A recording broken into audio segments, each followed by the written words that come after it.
안녕하세요. 끝날리입니다.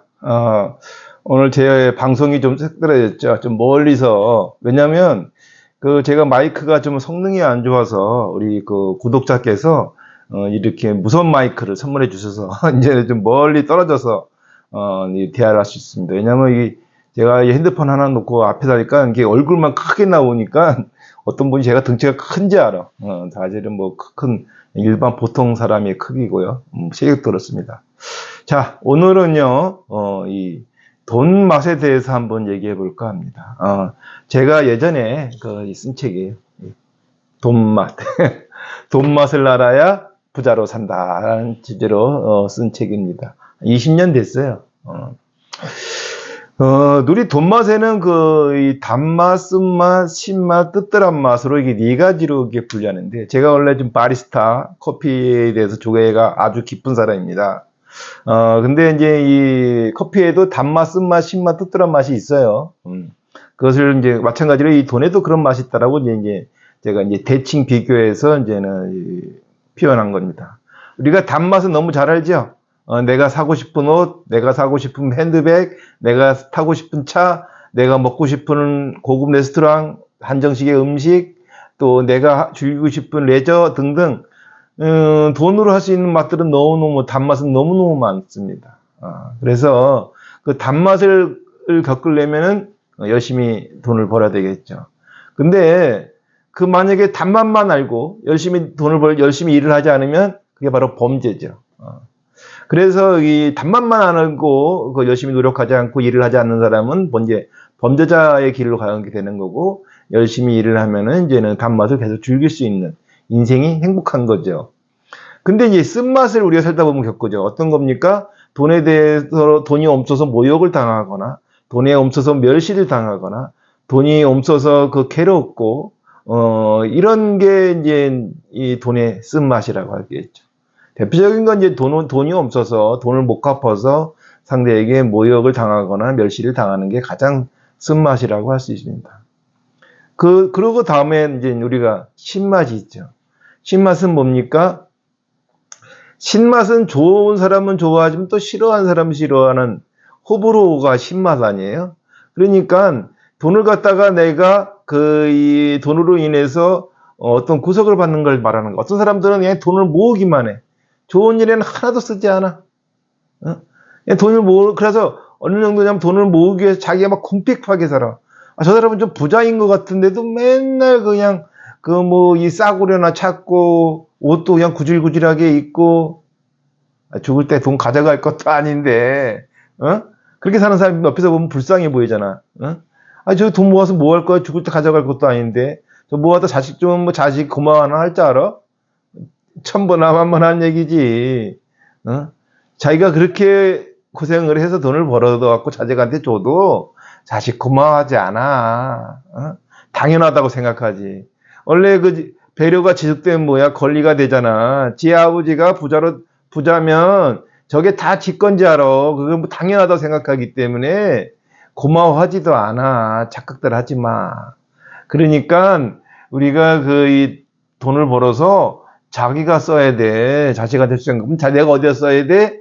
좋은 데 써야지. 그게 단지 내가 나중에 얘기했지만 단맛 중에 최고가 기부하는 맛이야. 여하튼 그래서 이 신맛은 어떤 사람은 이 편향적으로 자기 이 돈에 대해서 그렇게 갖고 있죠. 그 다음에 이제는 이 씁쓸한 맛은 뭐냐? 좋은 일에 쓰고도 좀 기분이 안 좋은 거죠. 그게 이제 씁쓸한 맛이야. 그러니까 누구를 해서 좋은 일을 했는데 이 사람이 별로 좋아하지 않는다든가 이런 것도 있죠. 사업 잘 되라고 보증 서줬는데 그 사람이 망해서 내가 나한테 그 보증의 빚이 넘어온다든가, 좋은 선의의 뜻으로 했는데 결국 피드백 오는 게 안 좋게 온다는 게 돈의 뜨뜻한 맛이라고 제가 이 책에는 그렇게 서술돼 있어요. 저는 사실은 이 돈에 관련해서 책들을 참 많이 쓰다 보니까 때로는 책으로 인해서 엄청난 스캔들도 받고, 그래서 사실 절필하려고 했다가 뭐 또 심심해. 그래서 또 이제는 제가 이제 한 50대, 그러니까, 새로운 제가 두 번째 와이프를 만나기 전에 이제 쓴 책이 이 속지 않고 사는 법이에요. 두껍죠. 요게 내가 이제, 이 책을 이제 이거 쓰고 더 이상은 책을 안 쓰겠다 하고, 어떻게 보면 절필 선언을 한 거예요. 50대에. 한 40대부터 책을 써서 50대까지, 딱 50살까지 한 10년간 책을 쓴 게 한 13권 정도가 된 것 같아요.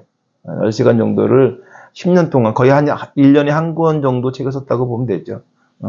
그러다가 이제 50대 이제 이 책을 쓰고 더 이상은 책을 안 쓰겠다 하고 했다가, 다시 또 이제 이 한의사 마누라 만나면서 이제 그 뭡니까? 이 책을 썼죠. 책을.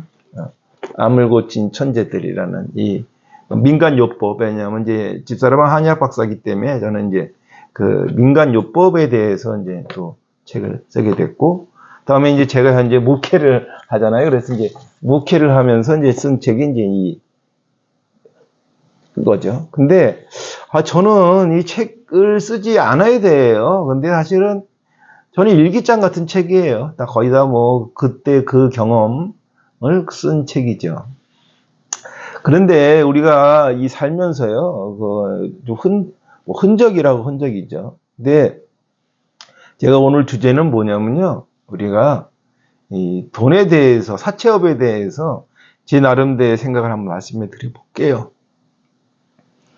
사채업은 나쁘다 이런 생각을 갖고 있는데, 우리가 사채업이라 하지 말고 돈 장사라고 내가 얘기한다 그랬잖아요. 그러면 예를 들어서 돈을 장사를 하면 이익이 남잖아요. 근데 그 장사하는 이익이 세겠어요? 은행에 예금해 놓는 이익이 세겠어요? 간단한 거잖아요. 그러니까 은행에 예금해 놓는 이익이 많이 나겠어요? 장사를 해서 돈을 버는 게 이익이 많이 나겠어요? 당연한 거잖아요. 그래서 돈 장사라는 거는 잘 배우면 내가 은행이 되는 거잖아요. 근데 우리가 일반 기존 은행들은 본인들의 돈이 아니고 나라 돈, 그러니까 남의 돈을 굴리는 거기 때문에, 남의 돈으로 장사하는 거기 때문에 굉장히 제한이 있잖아요. 냉정하고. 어떤 틀에 안 맞으면 안 되는 거지만, 이 사금융, 개인 돈 장사는 내가 재량이 많아요. 그러다 보니까 진짜로 이런 일이 일단 있죠. 왜? 불쌍한 사람을 내가 도와줄 수도 있어요. 돈을 빌리러 왔는데 그 사람이 돈을 변제할 능력이 안 돼. 근데 너무 불쌍해. 그러면 내가 가진 돈으로 그 사람을 도와줄 수도 있잖아요. 그럼 얼마나 좋아요. 어차피 죽을 때 돈을 가지고 가는 것도 아니잖아. 그러면 또 은행에서는 규정 딱 돼야지만 되죠. 그렇지만 또 은행 금리는 뭐 연 5%, 6%밖에 안 되잖아요. 근데 사금융은 나라에서 보장한 게 20%야. 그러니까 예를 들어서 내가 10억 가지고 운영해서 1년이면 12억이 되잖아요. 그럼 거기서 내가 1억을 안 벌었다 생각하면은 그 1억 갖고 얼마나 좋은 일에 쓸 수가 있겠어요. 그렇죠? 얼마나 좋은 일에 쓸 수 있겠어. 그래서 이 사금융이 돈 장사를 제대로 배우면은 너무너무 좋은 직업이에요. 근데 이것도 직업하고 직장은 잘릴 수가 있잖아요. 평생 직장이라는 말은 없어요. 근데 평생 직업은 있잖아. 이 사금융은 평생 직업이야. 그러니까 이 돈을 갖다가 평생 직업인데 이거 뭐예요? 건물주와 똑같이 자기가 노동을 들이지 않고 월세를 받듯이 사금융도 돈을 빌려주고 자기가 노동하지 않고 이자를 받는 거예요. 똑같아. 오히려 낫죠. 고금리니까. 근데 누가 억지로 돈을 빌려주나요? 그 사람이 돈을 갖다가 이 정도 금액은 감당할 수 있다고 해서 빌려달라고 그래서 빌려주는 거잖아요. 그 사람이 왜 저한테 오겠어요? 은행에서 안 빌려주니까 오는 거야. 아니, 우리가 이런 거 있죠. 어려울 때, 좋은 이웃이나 좋은 친구는 알아볼 수 있다. 그러잖아요. 그쵸? 근데 아무리 좋은 친구라도 사채업자보다 좋을 수는 없어요. 왜? 돈 장사하는 사람들은 언제든지 내가 어려울 때 도와줄 수 있는 어떤 여건이 있지만 좋은 친구라고 해서 무조건 내가 어려울 때 돈을 빌려주나요? 그렇지 않잖아. 사회는 어차피 돈이 필요하고 돈으로 움직이는 세상인데 돈을 갖다가 그것으로 빌려주는 그 친구가 훨씬 이 본인에게 좋은 친구잖아요. 사업을 하다가 돈을 갖다가 미처 못 갚았어. 근데 상대 기업 하장이, 아, 그래, 당신 천천히 갚어. 얼마나 고마워요. 응? 근데 절친한 친구야. 돈을 빌렸는데 못 갚았더니 죽일 놈 살릴 놈 찾으면서 넌 새끼야 친구도 아니다. 그러한 사람보다 낫지 않나요? 어? 가까운 사이에, 그래서 가까운 사이에 돈거래 하지 말라는 게 그거잖아요. 가까운 사이에 돈거래 하면 친구 잃고 돈 잃고 혈육 잃고 돈 잃고라고 그러잖아요. 그러니까 돈 장사를 하는 분한테는 그렇지 않잖아요. 혈육은요, 돈거래 하다가 혈육은 한번 돈 때문에 틀어지면 남보다 더해. 안 봐. 왼수가 돼. 근데 혈육이니까 또 안 만날 수가 없는 관계잖아요. 여러 가지 가족 모임도 있고 하니까. 진짜 왼수를 보는 거가 되는 거야. 안 볼 수 없는 게 혈육이잖아. 그런데 돈 장사하는 사람한테 만약에 돈을 띄었어. 그래서 안 갚아서 그러면 그 사람은 그때만 왼수 되는 거지 다시는 볼 일이 없잖아.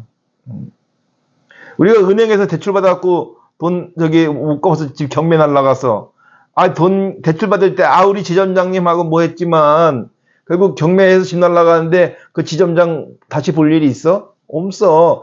그 지점장 다시 안 본다고 해서 내 인생에 뭐가 영향이 있어? 없어. 그렇지만 가족하고 친구는 아니잖아요. 그래서 가까운 사람하고 돈거래를 안 하는 게 좋은 거고, 그래서 그 대가를 치르는 게 조금 이자가 더 비싸더라도 사채업을 하는 거고, 사채업을 하는 사람도 자긍심을 가져야 돼요. 요새는 이게 범죄 집단에서 하는 그러한 사채는 없어. 그러니까 이 자긍심을 가지고 은행에서 해결해 주지 않는 걸 내가 해결해 주니까 내가 좋은 일 하는 거예요. 이념은 그거 갖다가 못난 찌질이들이 내가 옛날에 제가 10년 전에 캠핑협회 할 때 저 솔직히 캠핑카 팔아먹으려고 사실 캠핑협회 만든 거 사실이야. 그렇지만 막상 하니까 우리나라의 캠핑 문화가 너무 엉망진창이고 제대로 안 돼 있어서 원래 처음 의도는 캠핑 카라반을 팔아먹으려고, 얘가 유니온노험사 회장이었으니까 미국 카라반을 우리나라에 팔아먹으려고 와서 캠핑협회를 했지만 막상 하다 보니까 캠핑의 안전에 대해서도 관심을 갖게 되고 캠핑 안전 교육에 대해서 더 심혈을 기울여서 사실은 캠핑 카라반 파는 건 접었어.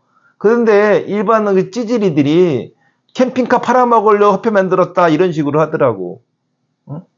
나 캠핑카 안 팔어. 근데 캠핑카 팔아먹으려고 협회 만들었다고 이 찌질이들은 그렇게 얘기하더라고. 근데 그런 거 거슬려도 신경 안 쓰죠. 이순의 나인이 됐으니까. 근데 마찬가지로 돈도 하청업을 하면 사채업 하는데, 사채업자를 내가 오래 해본 경험에 의하면 남한테 좋은 일을 진짜 많이 한 거예요. 진짜로 죽기 직전, 사망하기 직전, 그러니까 회사가 망하기 직전에 내가 그 어음을 할인해 주지 않으면 그 회사는 부도나는 거야.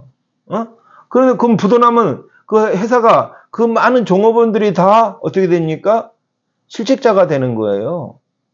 그런데 내가 그 어음을 할인해 줌으로써 그 회사가 망하지 않고 존속된 거잖아요. 좋은 일이란 거지. 근데 그 사람이 은행에서도 해주는데 저한테 올까요? 아니잖아. 은행에서 안 해주니까 온 거잖아. 근데 어떻게 사채업자가 나쁜 거라고 생각해요? 이상한 영화 하나 보고 그 범죄자들이 손 자르고 신장 이런 말도 안 되는 그 범죄를 마치 이 사채랑 믹스를 시키는 영화 때문에, 아니 깡패 새끼들이 무슨 의리가 있어. 지 선배 씹어갖고 두목되는 거지. 응? 영화패 역사 어서 봐봐. 다 지 선배 씹어갖고 지가 두목되는 거, 그게 뻔한데 무슨 얼어 죽을 의리야.